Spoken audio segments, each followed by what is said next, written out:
Hey, everybody, this is Bert Cloud with your Sunday forecast. I hope you are doing well. Now, we're into the new year, and, it's kind of cool, exciting. You never know what's going to happen with the weather, and you never know really kind of what just might show up for church. So if you find yourself online or in person, I'm going to be really excited to see you. We are getting ready to enter into, well, we're actually in the season of Epiphany. This is this kind of like funky time between Christmas and the beginning of Lent. And we will be spending time with some of the activities, some of the ministry of Jesus Christ in these next few weeks.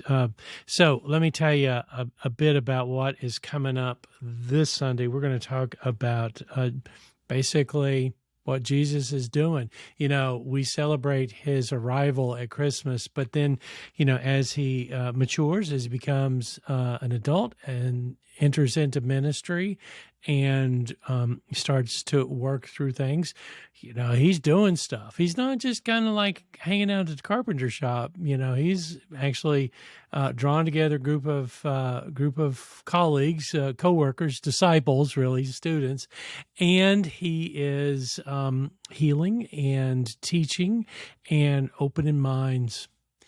And this is a good time of year to be talking about opening up of minds, because we are just now entering into, oh gosh, here we are, 2024.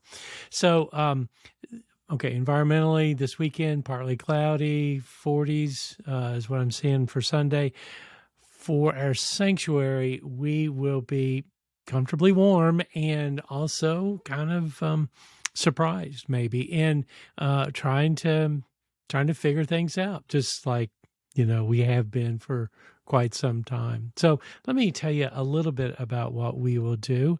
And I want to give you a little bit of a heads up about what we will work our way toward in Lent, which I'll talk to you about. All right, so this Sunday, we're going to be reading from Mark chapter 2, and I will be reading more than what I'm just going to read to you now, but I just want to give you a heads up, maybe a little kind of taste of things. So for this Sunday, in part, we will hear Mark chapter 2, verses 1 through 12 is what I'm going to read you, but we're actually going to make our way to from 1 to 22.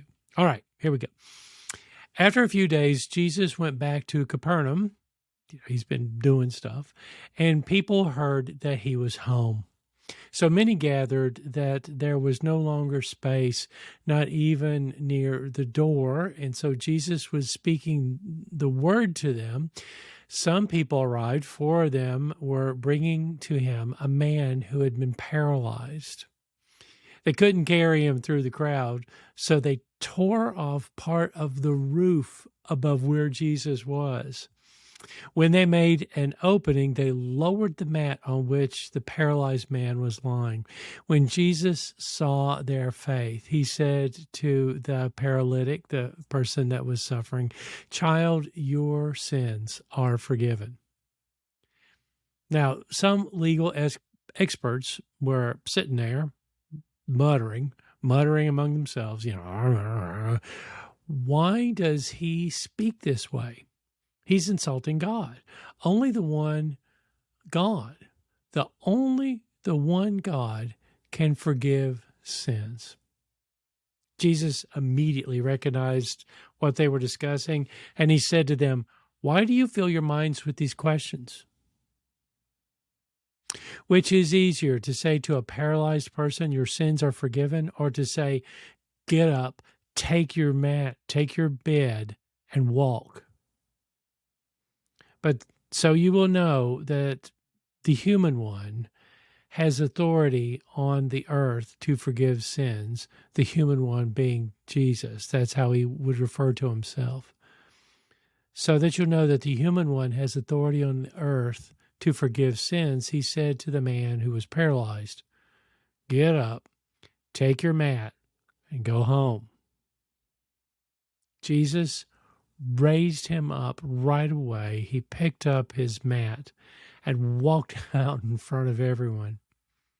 They were all amazed, and they praised God, saying, "We've never seen anything like this." Now, what an amazing moment, certainly for the paralyzed person, but also for that family that was trying to get him inside to make contact with Jesus. That's that was not a small thing. And just think of all the kind of work they had to do to fix that roof. But also for the people that were there hearing those words, including the legal experts that were sitting there, what is it that they must be thinking? How is it that the people who witnessed this understood Jesus? It's hard to tell because, this passage ends with, haven't seen anything like this before. So we will spend some time with that kind of question, that sort of wondering. Now, he will also, in what we will speak about on Sunday, he will be found eating with sinners, and then there will be a conversation about when is it that you should fast, and how does that work? How is it that you're being faithful in these different ways? So he's going to teach, he's going to heal, and he's going to, model and call people into this amazing journey, just like we have all been called into our own amazing journey with God. I hope you were with us last Sunday. We had a great time of remembering our baptism. I've got my here it is. Sorry, I've got my